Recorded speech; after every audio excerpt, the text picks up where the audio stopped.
আমি লিটন ভাইয়ের কথা সূত্র ধরেই জাস্ট আমার কিছু অল্প কথা বলতে চাচ্ছি। মিরাজ শেখের ঘটনাটাকে হিউম্যান রাইটস ওয়াচ গুম বলছে বাংলাদেশে প্রথম 5ই আগস্টের পরে। এবং আমি আমার যে পত্রিকা ডেইলি ওয়াদা, সেটাতে আমরা এটাতে কনস্ট্যান্টলি ইনভেস্টিগেট করছি। আমি জানি আইন ও সালিশ কেন্দ্রের দুটো টিম অলরেডি ওখানে গিয়েছে। আমি আজকে সকালবেলা কোস্ট গার্ডের সাথে কথা বলেছি এবং এখানে পুলিশের যে থানা, যেটা থানার অফিসারের সাথে কথা বলেছি। আমরা সামনে একটা রিপোর্ট রান করব। এই জিনিসটা হচ্ছে কি যে ডক্টর নাবিলা ইদ্রিস যে আমাদের গুম সংক্রান্ত আইনের যে ভুল ত্রুটি বা যেটা আমাদের এখন ড্রাফট পর্যায়ে আছে, সেটা পারফেক্ট ম্যানিফেস্টেশন এই জায়গায়। আপনার এই 11 তারিখেই মংলা থানায় বসে কোস্টগার্ড নিজে এখানে থানার পুলিশ অফিসারের সামনে পরিবারের সদস্যদের তাদেরকে জিজ্ঞাসাবাদ করছে, এবং যেখানে তারা অ্যাকিউজড, কোস্টগার্ডই কিন্তু এখানে অ্যাকিউজড। এবং এখানে একটা জিনিস বলে রাখি, পুলিশ কিন্তু অলরেডি একটা রিপোর্ট দিয়েছে।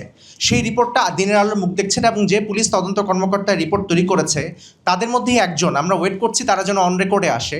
সে বলছে যে এই রিপোর্টে তারা স্পষ্ট আলামত পেয়েছে সে কোস্টগার্ডের কাছে আছে।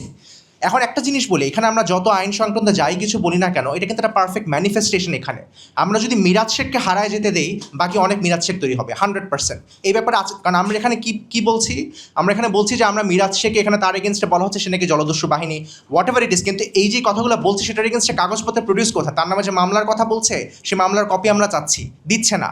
আজকে সকালবেলা বললাম আসার আগে আমি কোস্টগার্ডের সাথে কথা বলে আসছি, কোস্টগার্ড কিন্তু কিছু বলছে না। তারা আমাকে কল ব্যাক করবে বলেছে, আমি সেই কলের জন্য এখন পর্যন্ত ওয়েট করছি। সো আমার কথা হচ্ছে মিরাজ শেখকে এভাবে হারায় যেতে দেওয়া ঠিক হবে না।